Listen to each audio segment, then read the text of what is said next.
Olá, eu sou Isabela Nassar, professora atuante do Ensino Básico e Profissional do Estado, leciono as matérias de Ciência e Biologia, e esse vídeo é pré-requisito para o PSS 2025. Essa aula pode ser aplicada no 8º ano do Fundamental. Olá, queridos alunos! Hoje nós conheceremos mais um incrível sistema do nosso corpo, e certamente que você já o conhece. Esse é o sistema digestivo. Muito bem, os objetivos da nossa aula de hoje são que você conheça os nomes e a localização dos órgãos do sistema digestivo, que você conheça a função do sistema e de cada órgão especificamente. Também que você conheça o processo de transformação do alimento, a digestão, através do sistema digestório. Os descritores norteadores da nossa aula são D1 e D2. Muito bem, gostaria de saber se você já se alimentou hoje, se você tomou café da manhã ou almoçou antes de vir para a aula. O que você comeu? Pão com margarina, café com leite, frutas, fontes de proteína? E bom, independente do que você tenha consumido, é importante que você sempre lembre de estar oferecendo ao seu corpo a energia que ele precisa durante o dia. Afinal de contas, as suas células estão trabalhando por você o tempo todo para te manter vivo, né? Construindo e fazendo com que aconteça o seu crescimento. Então, o processo de alimentação é importantíssimo, principalmente para vocês que estão aí na fase de crescimento. E muito bem, hoje nós estudaremos o sistema digestivo para que você o conheça e saiba também como cuidar corretamente da sua saúde, visto que nós queremos que vocês sempre tenham energia e que conheçam o pleno funcionamento do corpo. Muito bem, o sistema digestivo, ele está aqui demonstrado a sua localização no corpo. E vocês já podem ver aqui alguns dos seus órgãos. Será que você poderia dizer para mim 4 órgãos do sistema digestivo? Vamos lá. Boca, intestinos, estômago e fígado. Muito bem, hoje nós conheceremos todas as partes formadoras e suas funções. A função do sistema digestivo é quebrar os alimentos em partículas menores, né, para que elas possam ser, então, absorvidas pelo corpo e, após a absorção, ela será distribuída pelo sistema cardiovascular. Falando sobre o sistema digestivo, vocês vão perceber que ele apresenta órgãos de diferentes apresentações. Nós temos os órgãos tubulares, por onde o alimento vai passar, né, como se fosse um tobogã, e junto desses órgãos teremos as glândulas anexas que produzirão as substâncias para a digestão. Aqui representando a saliva, né, que é uma delas, que é produzida pela glândula salivar, pelas glândulas salivares. A digestão, ela começa na boca, onde há os seus lindos dentes, o seu belo sorriso. Porém, os seus dentes, eles têm uma função dentro da digestão. Os dentes, eles amassam, cortam e trituram os alimentos. A esse nome, a mastigação, nós classificamos como uma digestão mecânica, certo? Além disso, ainda na boca, acontece também a digestão química, através do processo de insalivação. A produção da saliva pelas glândulas, a saliva é liberada. Nessa saliva, nós encontramos enzimas que vão começar aí a combinar com o alimento que você comeu e, sim, quebrá-las em partes menores. Após a mastigação e o amolecimento através da saliva, a língua empurrará esse bolo para a faringe, que é um canal de passagem que conecta tanto o sistema digestivo quanto o sistema respiratório. E aí, né, dentro da faringe nós temos uma estrutura chamada epiglote, que permite com que você fique salvo de engasgos. Tendo então conectado os dois sistemas, a epiglote ela é uma estrutura cartilaginosa que se fechará toda vez que você engolir saliva ou algo que você consumiu, né, e conduzirá então ao local correto.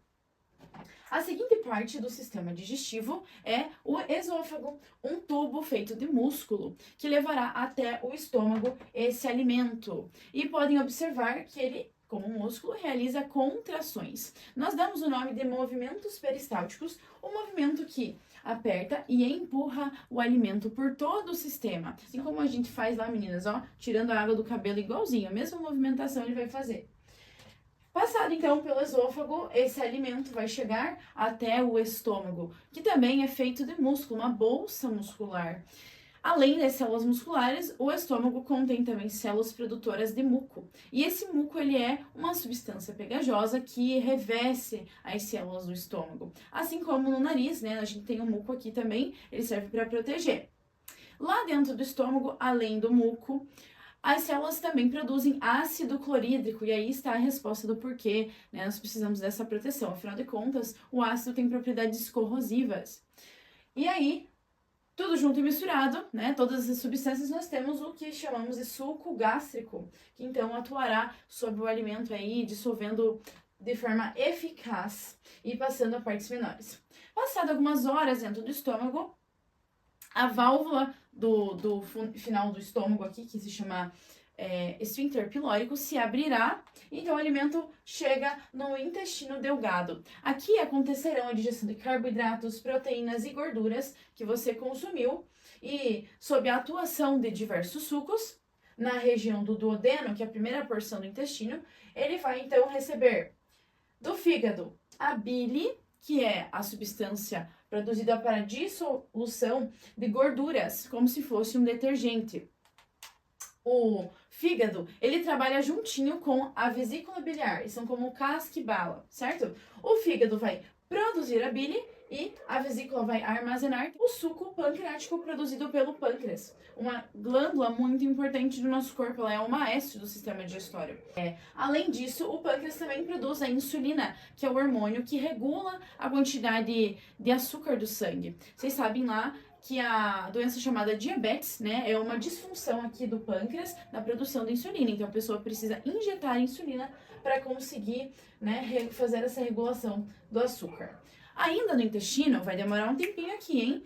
Nesses 5 metros de intestino, a função principal dele é absorver os nutrientes da digestão. Então, ali, tudo que aconteceu no duodeno, agora bem digeridinho, bem dissolvido, uma pasta, ela entrará em contato, estará entre essas vilosidades. Então, toda a superfície das vilosidades estará absorvendo esses nutrientes. Para comparar as vilosidades com uma situação prática, imagine que você estava fazendo tarefa de casa na mesa, né, da sua mãe, e sem querer você derrubou um copo de suco na toalha dela, nessa mesa. Você ligeiramente corre até a lavanderia e encontra lá 2 panos. Daquele bem velhinho, aquelas fibras que já estão se desfazendo, e uma toalha super macia que a sua mãe comprou faz alguns dias. Qual deles você escolheria para enxugar, né, a bagunça que você fez? O pano ou a toalha? Aqui você pode observar que a toalha enxugaria muito mais rápido antes que a sua mãe visse o que aconteceu, né? Enquanto que o pano ali com poucas fibras absorveria bem menos. Aqui eu estou colocando esse exemplo para mostrar que as células do intestino são adaptadas, assim como a toalha, para absorver rapidamente os nutrientes. Ufa! Espero que a sua mãe não brigue por ter pego a toalha novinha dela, né? Seguindo, então, após a passagem pelo intestino delgado, esse quilo, ele chegará até o intestino grosso, né? Receberá o suco entérico também. E dentro do intestino grosso nós temos a absorção de água e sais minerais. Veja como a água é importantíssima no funcionamento do nosso corpo, todos os sistemas. E, inclusive, há uma adaptação para que nós sobrevivamos e nunca fiquemos desidratados. O nosso corpo, ele absorve, ele recolhe a água das fezes para hidratar diversas partes do corpo, né, órgãos vitais. Então, se você não fornece a água necessária, olha de onde que ele vai tirar. E aí, o que vai acontecer? Você vai ficar constipado, né, o que a gente chama de enfesado, porque as fezes vão ficar meio paradinhas por ali. Então é necessário que você beba muita água para que o sistema digestivo também funcione corretamente. Estamos chegando ao final da jornada do alimento pelo sistema digestivo. E aqui nós temos o reto, o local onde as fezes vão se acumular e você terá a famigerada vontade de ir ao banheiro. O ânus é a porção final por onde vão ser eliminadas as fezes do corpo.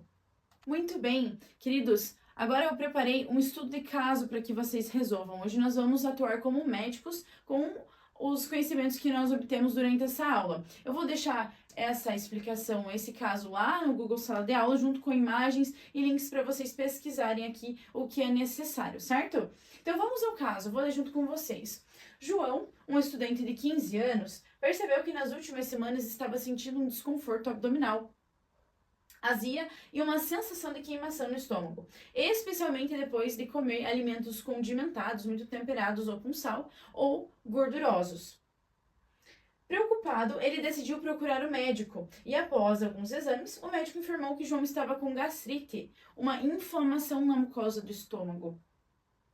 João, então, precisa mudar alguns hábitos alimentares para evitar complicações mais graves. Cabe a nós, então, médicos, né, identificar o problema do João, explicar para ele o que é gastrite e como afeta o sistema digestivo, e dizer qual parte do sistema está envolvido nesse problema. O João precisa saber aquilo que ele tem, entender, né, como se dá a condição. Nós também precisamos, né? Vocês precisam entender como funciona.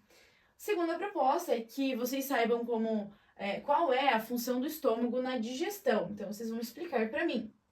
Como a gastrite pode interferir nesse processo? 3. Sobre a ação dos ácidos das enzimas, por que os ácidos presentes no estômago são importantes para a digestão? Então, nós precisamos entender isso dentro do processo de digestão.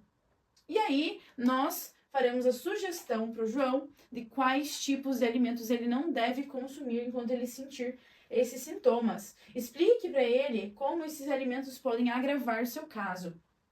E por último, né, nós faremos a sugestão para o João de uma dieta equilibrada, explicando para ele quais alimentos ele deve consumir, né, que vão ajudar a aliviar esses sintomas e que ele se recupere o mais rapidamente. Muito bem. Então, para quaisquer dúvidas, estou aqui. Nós temos aqui algum tempo para vocês realizarem e ao final, né, ao final da atividade de vocês, nós nos reuniremos para discutir aquilo que foi encontrado. Certo? Então, estou esperando.